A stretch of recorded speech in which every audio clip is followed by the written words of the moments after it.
The city of Austin has pumped the brakes on a plan to pay teenagers to enroll in a sex education camp scheduled for next month. The postponement comes as school districts across Texas prepare for state-mandated changes to the way human sexuality is taught. KXAN's Daniel Marine has more. It was definitely an attention-grabbing social media post last weekend.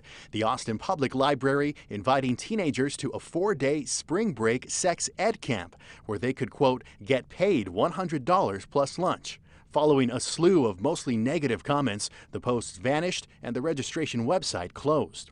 Austin Public Health, the city department behind the workshop, told KXAN it's pushing it back to next summer, quote, in order to better refine outreach and effectively approach the teens and their guardians who are in need of and want this education. Carissa Lopez is with the Progressive Texas Freedom Network.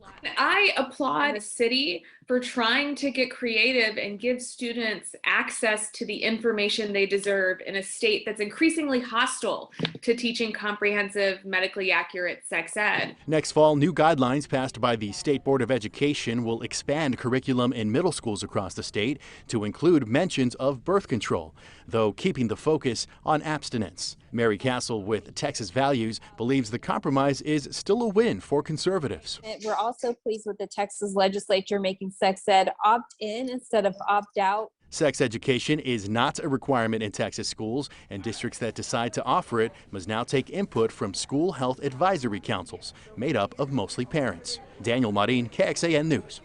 Tomorrow, Austin ISD could authorize its School Health Advisory Council to review and recommend curriculum on dating violence and sex trafficking.